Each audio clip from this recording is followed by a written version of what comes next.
মা লাম ইয়ালাম। মান আমিলা বিমা আলিমা, যে ব্যক্তি যা শিখছে এর মধ্যে যা আমল করে, আল্লাহ তাআলা এই ব্যক্তিকে অজানা জিনিস মেহনত জানা ছাড়া তাকে আল্লাহ এমনি দিয়ে দিছে।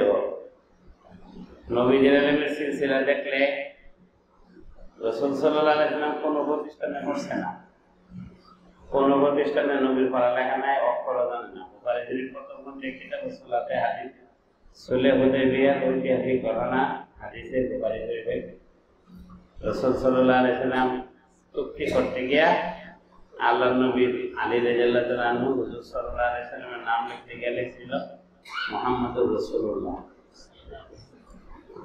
তাই কাফের বিমানটা বলে তোমার যে রাসূলুল্লাহ জানি, তাইলে তোমার লগে কোনো ঝামেলাই নেই, চুক্তিও করা লাগে না, তোমার আমরা বাধা দেওয়া লাগে না, ঝগড়া ঝামেলা তো তোমার সাথে রাসূলুল্লাহ নেই।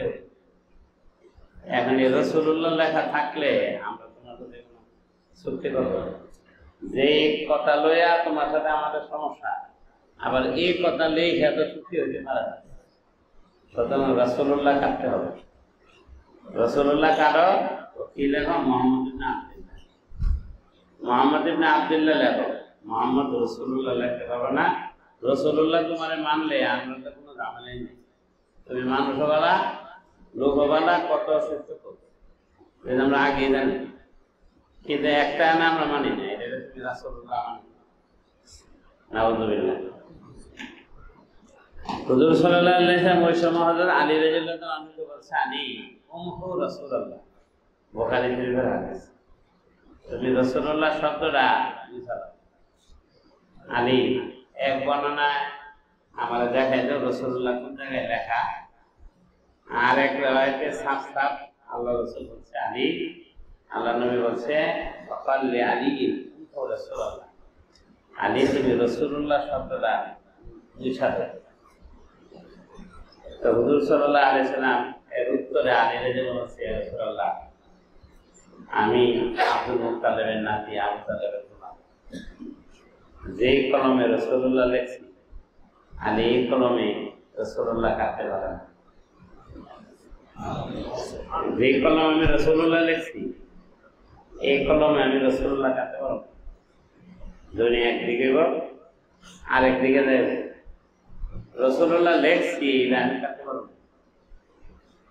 হুজুর সাল্লাল্লাহু আলাইহি ওয়াসাল্লামকে দেখাই দিছে, আমার নিজে এটা মুছে দিছে। নবীজি এই হাদিস দ্বারা বোঝা যায় বুখারী শরীফে রাসূলের অক্ষর জ্ঞান নাই, এই জন্য নবীজিকে উম্মি বলা হয়। কিন্তু রাসূল বলেন উতিতু ইলমাল আউয়ালিন ওয়াল আখিরিন, আল্লাহ পাক আমারে আগে পরে সব ইলম আল্লাহ আমাকে দান করেছে।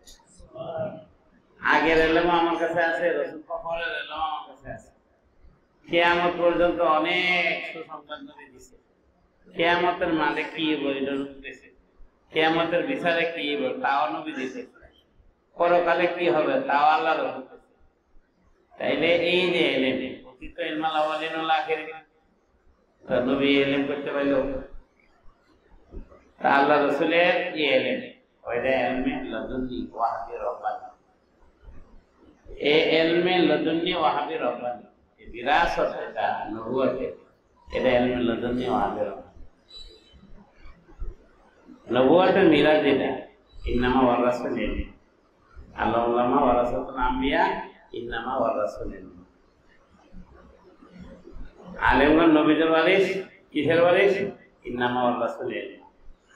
মাইদাদা হাদিস আছে, লামিয়া রাসূল দিনার ওয়ালা দিরহাম, রাসূল তো ইন্নামা ওয়ারাসাতুল ইলম, ইলমের ওয়ারিস। এই ইলমটা হলো ইলমে লাদুন্নি ওয়াহাবি রব্বানি। আমরা যে ইলমটা এখন শিখতে আইছি, কোর্সে আছি, দাওরা হাদিস পাস করছি, অনেকে আরো পড়ালেখা করছি, এখানে আলহামদুলিল্লাহ সবাই মাদ্রাসার জিম্মাদার, বেশিরভাগ অনেক মাদ্রাসার মুতামিম আমরা এখানে জমা হয়েছি।